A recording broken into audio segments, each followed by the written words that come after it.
me dire, quand je vous entends parler de collectif, d'action, de célébration, de victoire, de challenge, tout ça, j'ai l'impression que je suis en plein match. Et puis je me dis, mais en fait, c'est logique, vu qu'on est ici. On est ici à l'Arena. Dans un stade. Et effectivement, nous, notre ambition, c'est de faire de tout le monde des champions, finalement. Voilà. Et Charlie, combien tu pèses? Dis donc, tu me poses des questions bizarres, toi.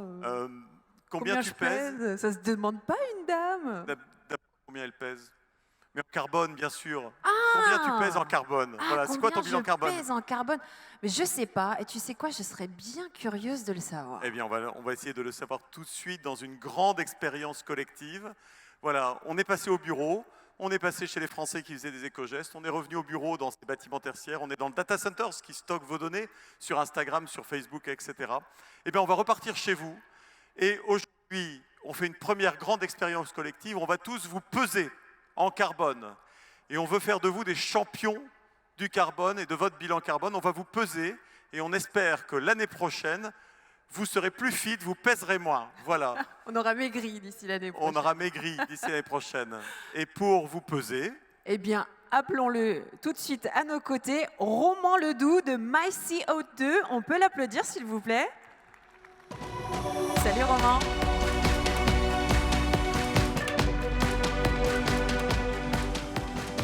La scène est à toi. Moi aussi, je vais attraper. Alors, avec quoi est-ce qu'on va avoir besoin? De mon téléphone, c'est ça? On va avoir besoin de mains et d'un téléphone, ouais, c'est bien. Allez, moi, je me mets avec le public et moi aussi, je veux savoir combien je pèse. À tout de suite. C'est parti. Bonjour à tout le monde. Alors, je vais vous demander de taper dans vos mains 3 fois si vous connaissez votre poids. Vous connaissez votre poids. Je vais maintenant vous demander de taper 3 fois dans vos mains si vous connaissez votre poids carbone.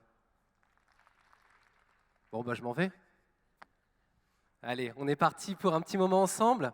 J'ai vu quelques personnes avec des smartphones, potentiellement en train de regarder les news. Ce que je vous propose tout de suite, c'est d'utiliser votre smartphone pour apprendre des choses ensemble. Et donc, vous allez vivre avec moi une conférence interactive où on va parler d'empreinte carbone personnelle. Pour lancer cette conférence, une première vidéo, on est allé sur le parvis de la Défense et on a demandé aux personnes que l'on a croisées, qui semblaient être des bonnes personnes à entraîner, d'après vous, qu'est-ce que vous êtes prêts à faire pour baisser votre empreinte carbone personnelle? Je suis prête à prendre beaucoup plus tout ce qui est train. Modifier mes fenêtres. Des douches froides, pourquoi pas. Manger moins de viande, ce serait bien pour moi aussi, indépendamment de l'empreinte carbone. Inciter tout le monde à rouler en vélo comme moi, au moins en ville. Peut-être changer mes habitudes dans ma consommation d'énergie. Voilà, j'ai entendu dire qu'on allait avoir des subventions pour les pompes à chaleur, etc. Pour les machines à laver, par exemple, autant faire une machine à laver une fois par semaine. Diminuer encore, si possible, mes déplacements en avion et privilégier le train quand c'est possible. Teindre, par exemple, ces appareils électriques, etc. le soir. Faire ce petit effort sur mon chauffage et en achetant des plaids. Voilà. L'empreinte carbone, Okay, c'est une grosse réforme qu'on doit réaliser au niveau mondial, pas seulement français. La part de CO2 qui sera rejetée Stop les vidéos, s'il vous soit plaît, la par un régie. individu, soit par... Ah, ils étaient partis, là, ils allaient enchaîner. Alors, avant de monter sur scène, je suis arrivé avec une écharpe. On m'a dit, Roman, ça va pas. Il faut vraiment que tu trouves un petit geste qui a du sens. Tu mets une deuxième écharpe. Alors, ils m'ont filé cette belle écharpe qui représente, je crois, ce championnat d'économie d'énergie. Alors, je fais partie d'un cabinet qui s'appelle Carbone 4 et j'ai lancé en intrapreneuriat dans ce cabinet de conseil ce projet qui s'appelle MyCO2. Et qu'est-ce qu'on fait? On intervient en conférence grand public, gratuit. Donc si ça vous plaît aujourd'hui, n'hésitez pas à en parler. Et on se rémunère grâce à des conférences qui sont animées essentiellement dans des entreprises où on intervient soit en ligne, soit en présentiel, avec des événements comme aujourd'hui où j'ai la chance d'avoir plein de gens en face de moi. Moi, je m'appelle Roman, j'ai 35 ans et donc je suis le fondateur de cette initiative depuis maintenant 3 ans. C'est parti pour la création de votre compte personnel. Donc je vais vous inviter à sortir vos smartphones pour les personnes qui ne l'ont pas encore fait et à scanner ce QR code. Alors tous les jeunes que j'ai pu voir, notamment là-haut, on va dire que vous êtes étudiants aujourd'hui ou étudiantes. Pourquoi je dis ça? Parce qu'après avoir scanné ce QR code, vous allez pouvoir soit vous créer un compte si vous souhaitez garder votre compte, soit accéder sans compte. Et là, vous allez arriver sur le choix d'un univers. on a l'univers salarié, l'univers retraité et l'univers étudiant. Donc les jeunes, comme vous voulez, retraités ou étudiants, mais je pense que étudiant semble être plus pertinent pour vous. Donc vous êtes actuellement 113 personnes en ligne. On va attendre un tout petit peu. Notre record en ligne, c'est 700 personnes. En présentiel, je pense que ça doit être 150 personnes. On l'a dépassé. Je pense qu'on a aussi dépassé la taille d'écran avec laquelle j'ai jamais animé une telle conférence. Parce qu'avoir un tel écran, ça n'arrive pas tous les jours. Et vous êtes actuellement donc 230 personnes en ligne. On va encore attendre 15 secondes avant de lancer cette expérience. 260 personnes. Allez, les quelques personnes qui n'ont pas encore sorti leur téléphone, ça prend 2 secondes. Si vous n'y arrivez pas, vous demandez à votre voisin, à votre voisine, aux jeunes. Les jeunes savent très bien scanner des QR codes. D'accord ? Donc n'hésitez pas, j'ai vu qu'il y en avait plein partout. 309 personnes en ligne, 314, c'est parfait. On a passé donc la barre des 300. Et vous allez voir, on va vous inviter à répondre à plein de quiz. Le premier quiz pour lequel on a posé la question donc, sur le parvis de la Défense, c'est empreinte carbone, ça vous dit quoi? C'est donc la vidéo qui avait commencé et qu'on relance.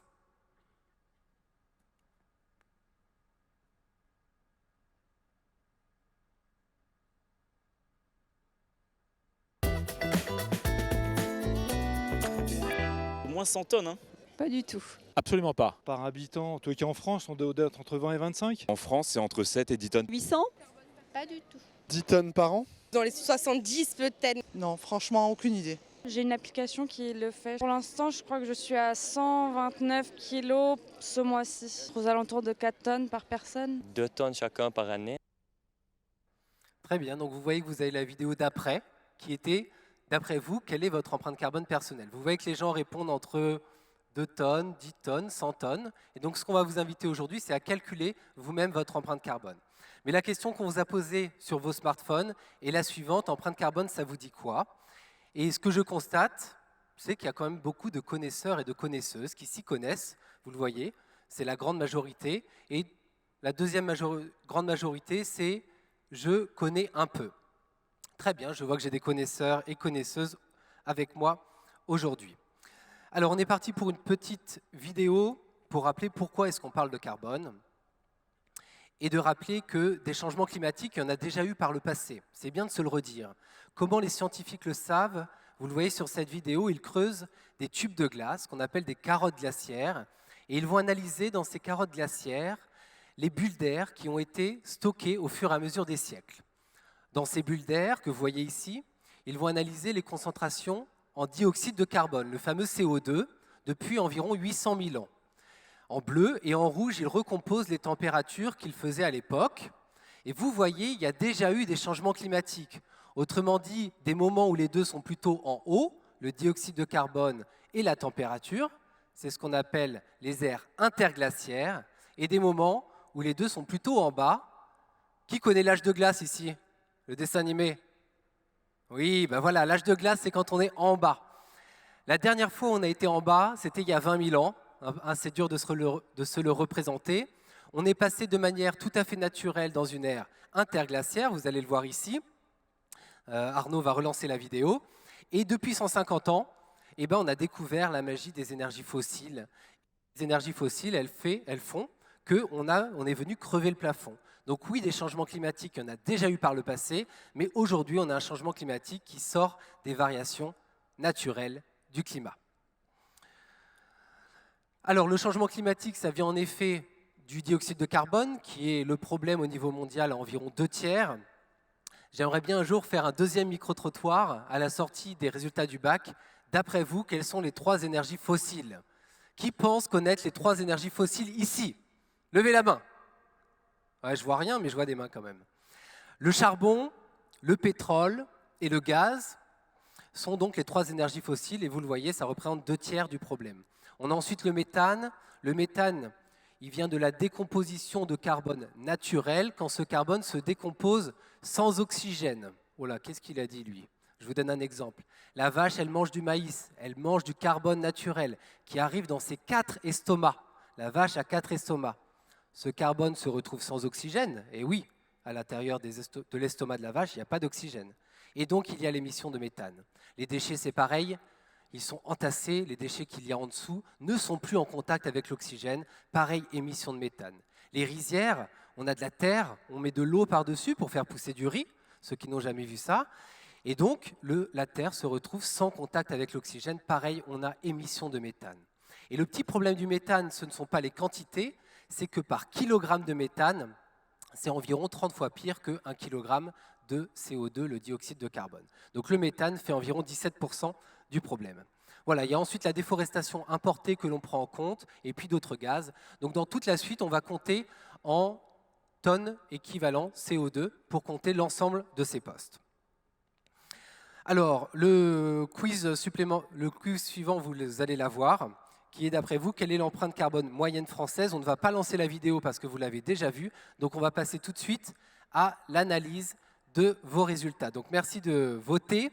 Donc d'après vous, quelle est l'empreinte carbone moyenne d'un ou d'une Française? Vous avez déjà répondu et vous avez en grande majorité choisi la bonne réponse. C'est en effet 10 tonnes de CO2 équivalent par an. Pendant l'année Covid, on est environ tombé à 9 tonnes. Et les derniers chiffres viennent de sortir pour l'année 2021. On est revenu à environ 100 kilos près, à environ 10 tonnes. On continue avec une question supplémentaire qui est d'après vous, de combien faut-il réduire vos émissions d'ici à 2030? Et on a posé la question sur le parvis de la Défense.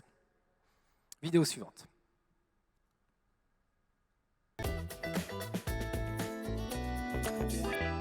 95%. Aux alentours de 90%. Je dirais 90%. Je dirais 40.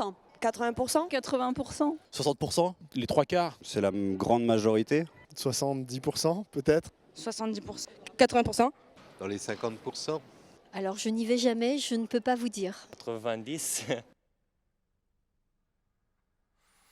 Donc la bonne réponse en ordre de grandeur, c'est environ moins 30%. On va montrer la slide suivante. La vraie réponse est moins 35%. Ce qu'il faut retenir, c'est qu'il faut réussir à faire moins 5% par an. Et quand on regarde, par exemple, le rythme des émissions du territoire, on est plutôt vers moins 1% par an. Donc c'est là où on a besoin d'une émulation collective et c'est pour ça que je considère avoir la chance de faire ces conférences parce qu'on va vraiment voir les gens, voir les personnes de tout milieu, de tout âge pour vivre cette conférence et vous donner les ordres de grandeur pour passer à l'action. Donc la bonne réponse est moins 30%, vous l'aviez en grande majorité.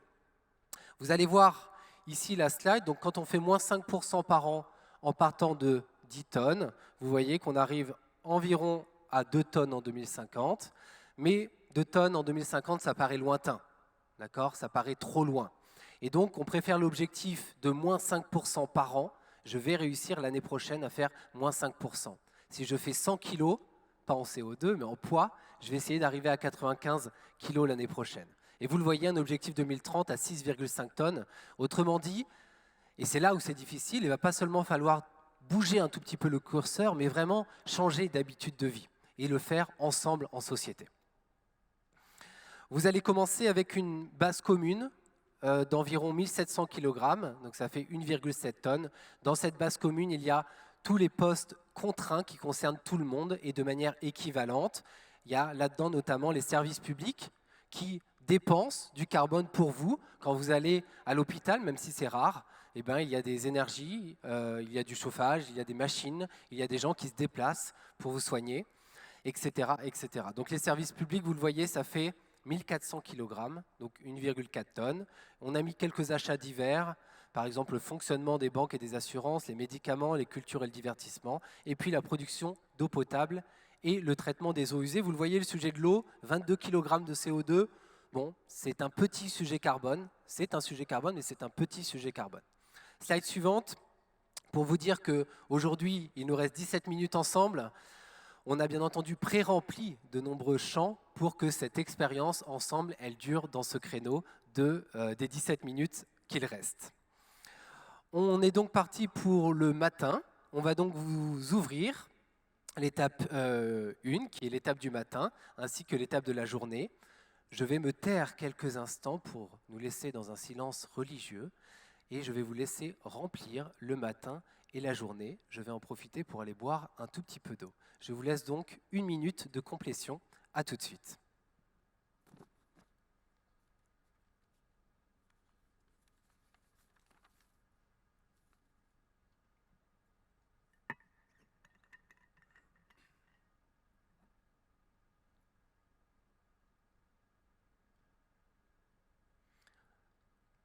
Voilà, on a les jeunes les plus rapides qui ont déjà complété le matin, 14%.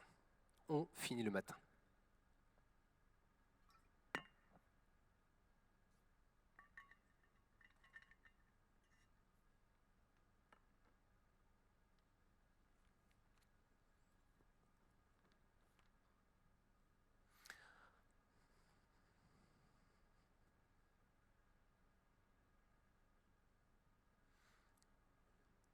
Est-ce que ça va? Merci.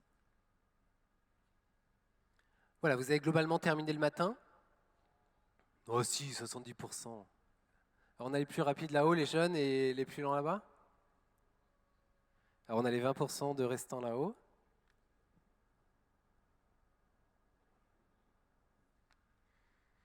Donc sur le matin, des émissions essentiellement liées au textile.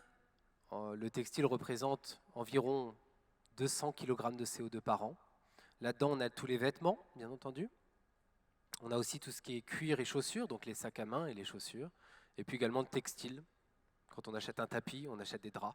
Eh bien, ça fait des émissions de CO2. Vous allez donc passer à la journée. On va passer à la slide suivante pour suivre l'avancement de votre formulaire. Pour l'étape de la journée, vous allez renseigner vos déplacements domicile-travail ou domicile-école pour les plus jeunes, ici présents aujourd'hui. Vous pouvez, dans MyCO Tour, renseigner plusieurs moyens de transport. Si par exemple, vous allez 2 jours par semaine en vélo et quand il fait mauvais en voiture, vous pouvez le renseigner.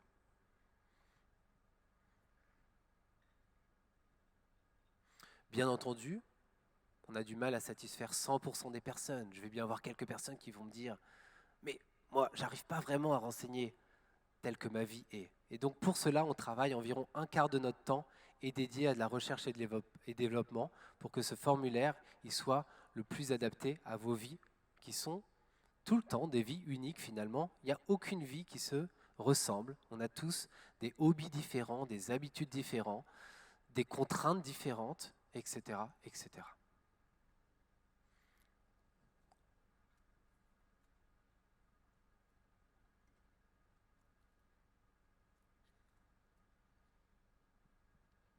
Voilà, vous êtes 50% à avoir terminé la journée. Je vous laisse encore 1 minute.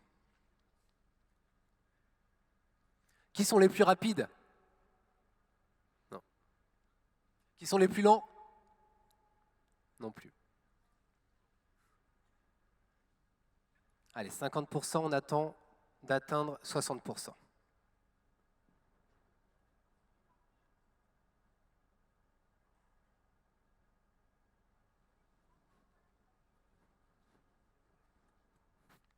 Ben voilà, on y est.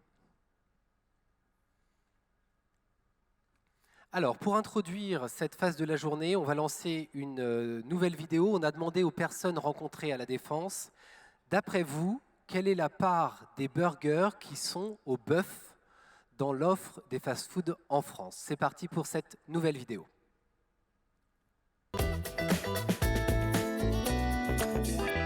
21. 19, toute la journée, le matin entre 6h du matin et 7h du matin, 21. Aux alentours de 20. Alors moi je suis dans un collectif, mais on essaye de maintenir à 19. Moi je suis au chauffage collectif et je trouve que c'est déjà trop chaud. À peu près 22-23 degrés. 23 degrés. 19 degrés. Je chauffe pas. On a un bon décalage de vidéo, vous êtes d'accord? Alors vous avez les... Ah, super, on est reparti. 95%. Aux alentours de 90%. Je dirais 90%. Je dirais 40. 80%. 80%. 60%. Les 3/4. C'est la grande majorité. 70% peut-être. 70%. 80%. Dans les 50%. Alors je n'y vais jamais, je ne peux pas vous dire. 90. C'est un peu facile, hein. Bon, ce qu'on constate, c'est qu'en fait, on sait tous qu'on est un peu obèse en carbone. Vous avez vu que toutes les personnes qu'on a interviewées, elles ont à peu près les bons ordres de grandeur.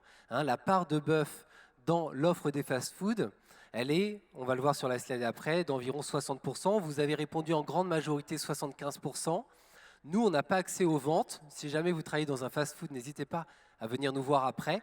Mais quand on regarde juste dans l'offre, c'est environ 60% de bœuf dans les burgers qui sont proposés dans les principales chaînes de fast-food. On peut passer à la slide d'après. En effet, je pense que dans les ventes, on serait plus proche de 70-75%. Vous avez ici la répartition, quand on est allé voir sur les différents sites notamment. Donc le bœuf, vous le voyez, ça représente 60% des burgers qui sont proposés quand on regarde la carte. Le poisson, 7%, le poulet, 22%, et les protéines végétales, 13%.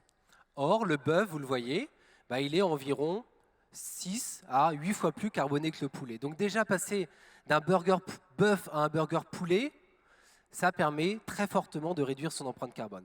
Et ce qu'on essaye de dire dans MyCO2, ce n'est pas de dire tout le monde doit devenir végétarien du jour au lendemain, ça on n'y croit pas. Mais si déjà on arrivait à avoir 40% de bœuf et 40% de poulet, déjà on aurait réussi à amorcer cette transition bas carbone dans la société. Donc je vous invite la prochaine fois, dès que vous voyez un bon plat, s'il est bon avec du poulet plutôt qu'avec du bœuf, à le choisir si vous le voulez bien. En tout cas, repensez un tout petit peu à moi. Donc, quel type de repas vous préférez manger le midi? Vous ne voyez pas grand-chose, mais ça veut dire que votre barre en orange, c'est vous ici, et la barre en bleu, c'est la moyenne française. On constate que vous aimez un tout petit peu plus les viandes rouges que la moyenne française, mais globalement, vous êtes autour de la moyenne française. Donc, je constate qu'à La Défense, on mange encore du bœuf, et qu'on aime ça. Allez, on continue.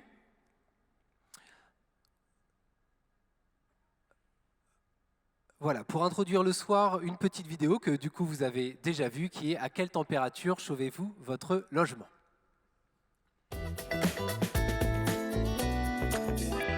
21. 19, toute la journée, le matin entre 6h du matin et 7h du matin, 21. Aux alentours de 20. Alors moi je suis dans un collectif, mais on essaye de maintenir à 19. Moi, je suis au chauffage collectif et je trouve que c'est déjà trop chaud. À peu près 22-23 degrés. 23 degrés. 19 degrés. Je chauffe pas. C'est simple. Vous voyez, 22-23 degrés, il y a à la fois des jeunes et des personnes plus âgées. Hein, donc c'est un sujet, la transition bas carbone, qui concerne tout le monde. On va vous ouvrir le soir, c'est déjà ouvert. Vous allez donc pouvoir renseigner le soir. Vous allez voir, on a déjà pré-rempli beaucoup de champs. Donc les seuls qui vous restent concernent votre logement. Donc je vous laisse environ 1 minute pour compléter le soir.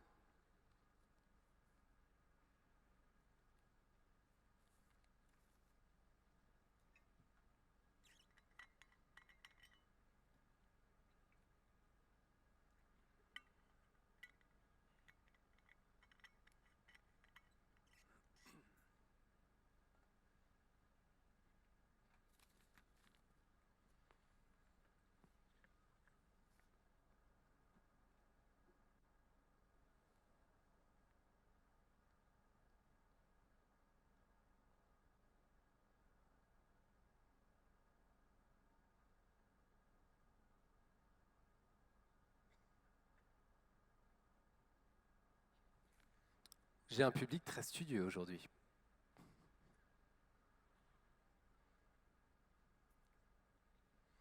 Voilà, on arrive bientôt aux 60%. Allez, 58, il me faut encore 2 personnes, c'est bon, 61%. Donc vous continuez sur le soir, mais on va réagir sur les résultats de la salle. Et pour parler un petit peu d'énergie du logement, c'est ce qui nous intéresse aujourd'hui, et c'est pour ceci qu'on est là aujourd'hui. Vous avez ici la répartition des résidences principales en fonction des systèmes de chauffage. Je vais vous la décrire parce que vous voyez potentiellement pas grand-chose. 12% des résidences principales sont chauffées au fioul en France. 12%. 42% sont chauffées au gaz.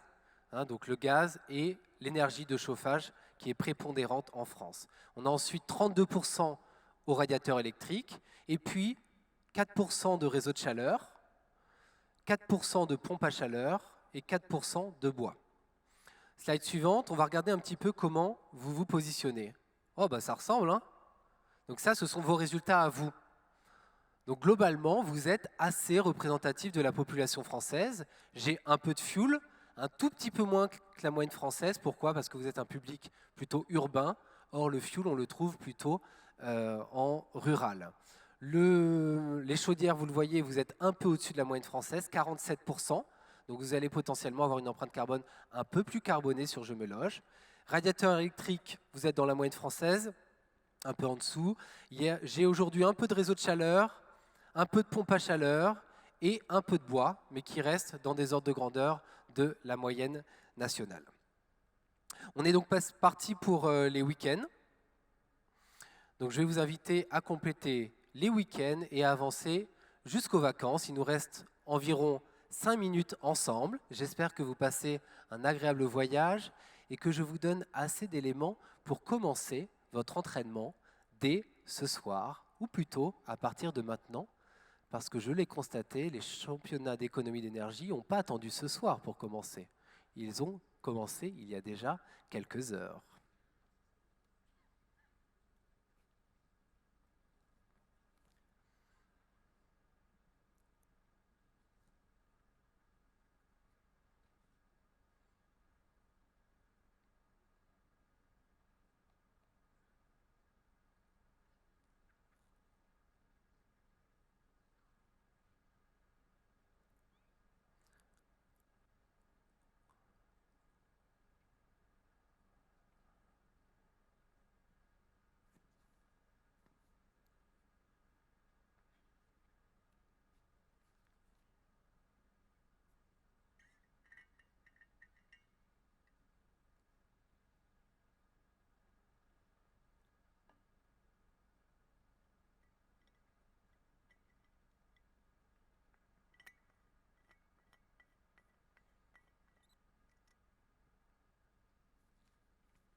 On va attendre encore 1 minute.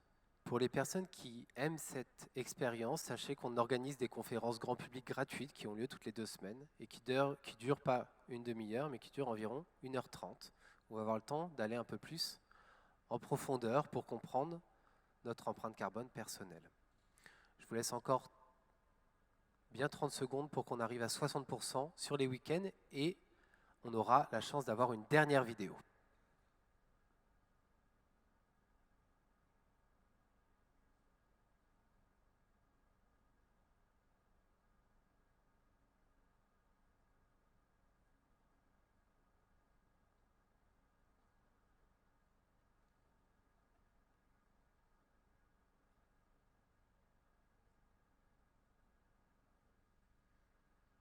Allez, on atteint le fatidique 60%. On va donc lancer la nouvelle vidéo qui introduit les vacances. Et cette vidéo, on a demandé aux personnes combien de fois avez-vous pris l'avion dans les 12 derniers mois?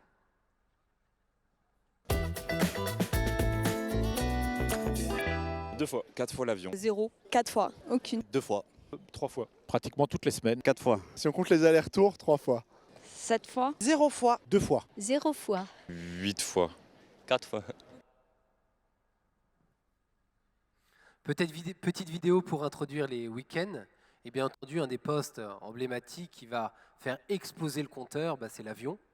Alors pourquoi? Parce que finalement, l'avion par kilomètre n'émet pas tant que ça. Mais le problème de l'avion, c'est qu'en 1 heure, on va faire 1000 km. Alors qu'en voiture, on aurait fait 130 km si tout va bien. Donc, dans un temps donné, on va faire environ 10 fois plus de kilomètres. Et donc, nos émissions vont être environ 10 fois supérieures.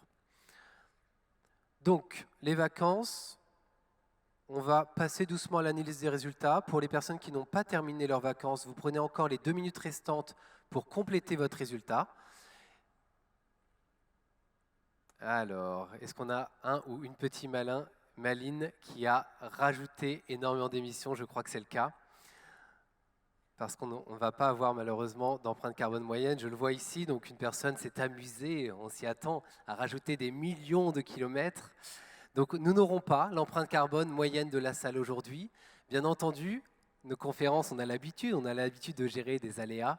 On va verrouiller toutes ces cases pour que cela n'arrive pas et n'arrive plus. Donc vous aurez votre empreinte carbone à vous aujourd'hui. Il faut savoir que l'empreinte carbone moyenne que l'on mesure quand on intervient en entreprise, elle est d'environ 10 tonnes. Donc ça veut dire que notre modèle il est bien calibré. Et lorsqu'on intervient auprès de personnes bien renseignées, je vous l'ai déjà dit, on a une empreinte carbone moyenne qui est inférieure d'environ moins 20%. Donc j'espère vous avoir donné quelques clés de compréhension. Si ça vous a plu, n'hésitez pas à aller sur notre site myco2.fr. Je veux bien avancer un tout petit peu, s'il vous plaît. On va terminer par le fait qu'on s'engage ensemble. Bien entendu, dans myCO2, on parle des actions individuelles, mais les actions individuelles doivent s'opérer en même temps que les actions des entreprises et que des actions des services publics. Mais pour nous, ce sont des engrenages qui doivent tourner ensemble. Si l'État avance trop vite et que les ménages n'ont pas envie d'avancer, eh ben ça crée des crises. Si les entreprises vendent des choses que les ménages n'ont pas envie d'acheter, eh ben ça crée des crashs économiques, etc., etc. Si cette conférence vous a plu, faites découvrir myCO2 autour de vous. Il y a donc des conférences grand public gratuites. Et comment on se rémunère? Qui dit gratuite dit que quelqu'un paye pour vous. Eh ben, on anime des conférences en entreprise. J'espère vous retrouver pendant un atelier donc d'1h30 pour approfondir ensemble cette empreinte carbone. Il me reste environ 15 secondes, je vais m'arrêter ici. Je vous remercie pour ce temps et je vous souhaite une très belle journée. Merci.